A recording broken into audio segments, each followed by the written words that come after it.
What's going on, guys? It's Houston Sports Talk back another video day. And today, the NBA announced their opening night schedule for the 2024-25 season on October 22nd.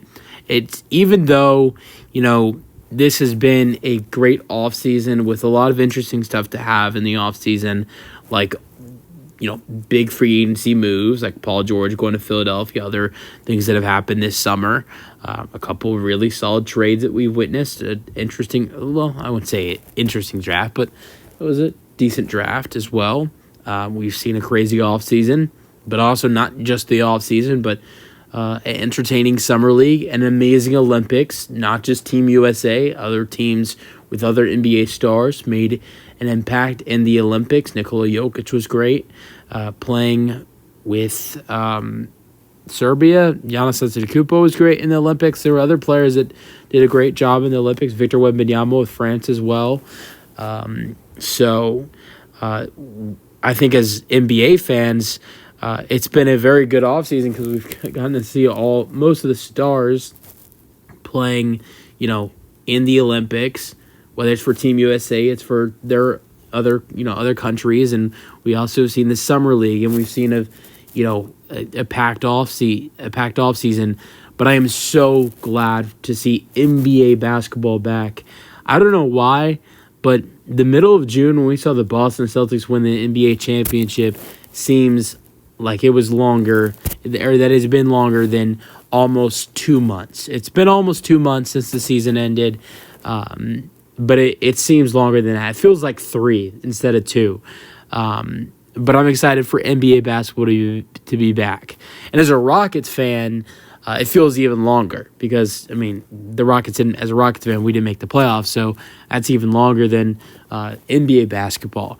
But let's get into the opening night schedule because NBA announced their opening night schedule alongside some other dates, important dates that I will go over once I give my thoughts on opening night. This is going to be a different opening night, and I wonder how it will play out. I know a lot of people are upset about this, but this is going to be the last opening night on TNT. Opening night on TNT, like it's always been, you got the ring night and you have the other game, and it's always been on TNT as in the recent future, and that changes this year as TNT will no longer have the NBA, which means no more inside the NBA of Ernie Johnson, Kenny Smith, Charles Barkley, and also Shaquille O'Neal. And I know a lot of NBA fans are upset, pissed, and I'm one of them. I do not understand it. I know money is important in this business. Making money is important for the NBA, but I think making the fans happier is also important because the NBA with TV rights, to get great views, you have to have the fans interested completely, and I think the fans are going to be really upset when the NBA loses inside the NBA, and I'm not going to say that I don't know if we'll see NBA fans stop watching the NBA, but I think you're going to see some NBA fans, a lot of NBA fans are going to be really upset when we lose inside the NBA, but it's going to be the last opening night on TNT with inside the NBA, and that's going to be really interesting. And a little bit sad for some people. I'm not gonna say it's gonna be sad for me, but I'm really gonna miss that crew of the 4 of those guys. It's not just basketball with them, and that's why people who don't even watch basketball anymore still watch them because it's basketball, but it's also comedy. It's funny to watch those 4 guys. With Shaq and Barkley, it's like watching a late It's like watching a late, TV, or I'm trying to. It's what I'm like a late television show, like a Jimmy Fallon or a Jimmy Kimmel or a Seth Meyers, like those late shows that you see. So, it's like watching one of that. It's like comedy. It's like it is comedy. And I think a lot of people are going to miss out. So that makes this opening night a little bit more important. And what are the 2 games that we will see this opening night? It is between the New York Knicks and the Boston Celtics, classic rivalry, and that is ring night. That's going to be awesome. I made a little prediction with a couple of friends of what opening night was going to be. I don't think I talked about it on my channel, but I thought that the Lakers would be involved, and I'll get into that. I think my prediction for the second game, I think I said the Lakers and the Mavericks. But the first game, I said it was going to be the Boston Celtics. Of course, it's going to be the Boston Celtics because they won the championship. We're going to see ring night on opening night. And I said that it was going to be either the Boston Celtics and the New York Knicks or the Boston Celtics and the Philadelphia 76ers. And since it's already been announced we're getting Boston and Philadelphia on Christmas Day, it's going to be highly unlikely that we would see Boston and Philadelphia again on opening night, or opening night and then again on Christmas. That would be very unlikely.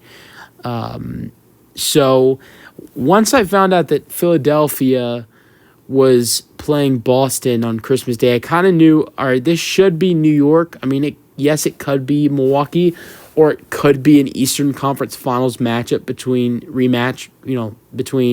the Indiana Pacers. Sure, those are not, those are an option, but I knew it was most likely the New York Knicks, and it makes perfect sense. I think the New York Knicks, their goal with what they did this offseason with adding in Mikal Bridges or take the Boston Celtics down. I'm not saying that is not the goal for some of the other top teams in the East, like the Knicks, like the Pacers, who just lost to the Celtics in the Eastern Conference Finals, or the Bucks, who have a good team with Giannis and Dame, or you could say the same thing for Philadelphia, added in Paul George. But I think New York is the most, I wouldn't say talented team that can take down Boston, but I would say the most equipped team to take down Boston with what they've added in defensively. Full season of OG Anunoby this year, hopefully healthy OG. And now Mikal Bridges. This is a good defensive squad. They're a good three-point shooting squad, and they play tough. And that's the type of team you need to beat a championship team in the Boston Celtics. But that will be ring night between the Knicks and the Celtics. I couldn't ask for a better matchup for the first game.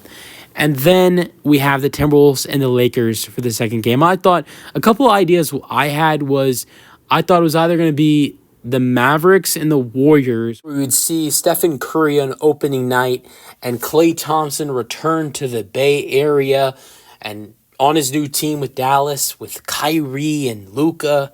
I thought we would see that matchup, or potentially the Mavericks and the Lakers. Just going back to what I thought we would see for opening night, I thought it'd be Boston facing either New York or Philadelphia. It was New York. And I thought that it would be Dallas facing either the Lakers or the Warriors. Mainly because I thought with Golden State, you have the factor of, it's the reigning Western Conference champions going to Golden State, a popular, place in the NBA, where Klay Thompson, their newest acquisition, their most popular acquisition, is returning to his home where he won multiple championships, 4 championships to be exact. That would be a great headline. Or just the Mavericks facing the Lakers, where Klay Thompson goes to goes to LA to play the Lakers, a place where he had the potential chance to sign. There's blood between Kyrie Irving and LeBron James, as they won a championship together. Also, you have the face of the league now, and LeBron James going up against the future face of the league of Luka Doncic. I thought the Lakers and the Mavs could have been a good game for opening night. But ultimately, the Lakers ultimately the NBA went with the Lakers and the Timberwolves. I don't mind that. Honestly, to be fully honest with everybody, even though their teams are mid, even though these are teams that, are some of these I think two of these teams probably make the play-in. One of them probably doesn't. And I'm talking about the Golden State Warriors. But even though the Warriors, I think, will probably be 11th or 12th seed this year, and that's not because of Steph, that's just because the team around him is so garbage. And the Suns will probably be a play-in team that probably makes the playoffs, but play-in team. And then the same thing with the Lakers. even though they're mid teams, and with the Celtics and the Knicks, you have two of the best teams in the East going at it opening night. I still think even though they're on mid teams, it's still important for an opening night that we have to see one of LeBron James, Kevin Durant, or Stephen Curry. I like that we are seeing the future of the NBA, in this opening night. We see the Boston Celtics and Jason Tatum and their squad that just won the championship. We see Jalen Brunson and the Villanova Knicks with Mikal Bridges and Josh Hart and that whole Knicks squad. Julius Randle, who's not a Villanova Knick. He's a New York Knick, but not a Villanova Knick, going at it against the NBA champions. And then we see Anthony Edwards and the young future of that team going at it with the Lakers. So we get to feature some of the new young future, but I still think it's good to show, the even though they're older players, the current faces of the league. They're not the future faces of the league, but they are the current faces of the league, and they just showed that by winning gold medals. That's Kevin Durant. That's Stephen Curry. That's LeBron James. So I think you have to have one of those guys on opening night, and who else would it be than the leading scorer in NBA history? One of the best players of all time. I'd love to see Stephen Curry on opening night. I think the thing with Steph is Steph's a great player, right? But his team is so bad. And that's not saying the Lakers are amazing, but the Lakers have a lot better of a team than the Warriors do. The Suns, you for sure could have had the Suns in instead of the Lakers. Would you rather see Kevin Durant and Devin Booker and that Suns team instead of LeBron James and Anthony Davis? That's the question. And the Suns and Timberwolves would have been a playoff rematch. That would have not been terrible. But I think a lot of more people on an opening night stage would rather watch LeBron. And this is nothing against Kevin Durant, just like there's nothing against Stephen Curry. I think a lot more people would rather watch LeBron James on opening night going up against Anthony Edwards than Kevin Durant. Even though I think Kevin Durant versus Anthony Edwards rematch would be just as good.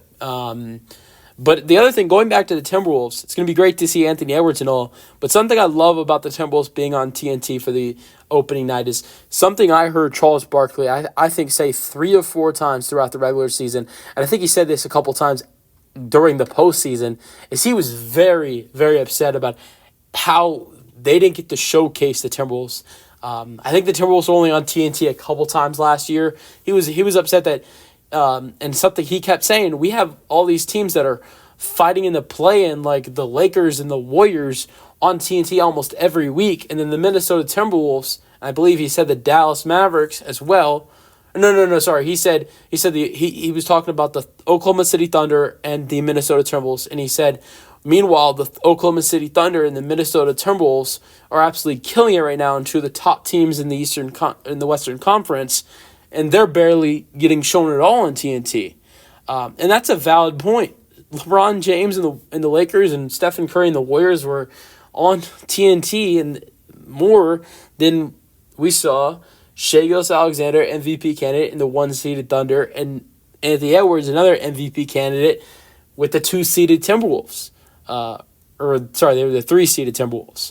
So I'm glad that, in their last year of TNT, the opening night is a great team who plays great defense in the Minnesota Timberwolves on TNT, but I think it's a team that I think last year everybody from the inside the NBA and everybody in the NBA could agree that the Timberwolves were not shown enough on national television. It's not just on TNT, throughout the whole national television,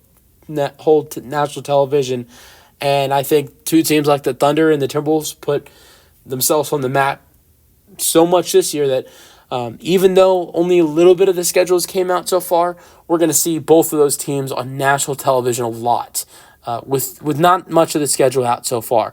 Now, as I finish up, I want to go over the other dates that were announced. Going back to Klay Thompson return to Golden State, I already talked about that. That will be on November 12th. These are all the dates that Shams has announced. The NBA and Shams have announced. I didn't feel like making videos on these, so I just wanted to tell everybody. Klay Thompson returning to Golden State on November 12th on TNT. Then October 23rd will be the Milwaukee Bucks and the Philadelphia 76ers. That should be on ESPN. Then we will have the Boston Celtics and Dallas Mavericks NBA Finals rematches. Both matchups, January 25th in Dallas, February 6th in Boston. As I would think that both of these matchups are on national television. I would assume one's on ESPN, one's on TNT. Neither have been announced. And then we will see the Los Angeles Clippers are, this is what Sham said, the Los Angeles Clippers are slated to open their new Intuit Dome for the first regular season game on October 23rd, hosting the Phoenix Suns, and that's what Sham's announced. And I would bet that is going to be on ESPN. So I think that means that most likely the ESPN doubleheader for the first ESPN games in opening week on October 23rd will be the first game being the Philadelphia 76ers and the Milwaukee Bucks, Paul George, Joel Embiid, and Tyrese Maxey going up against Giannis Antetokounmpo and Damian Lillard. And then the second game being James Harden and Kawhi Leonard in that new state, in that new arena or dome for the Clippers going up against Kevin Durant, Devin Booker, and Bradley Beal and the Phoenix Suns. So that will be a nice doubleheader as well. Let me know your thoughts on some of the NBA schedule announcements by Shams in the entire NBA. And this week, the rest of the NBA schedule will be announced. Let me know your thoughts in the comment section, and peace out.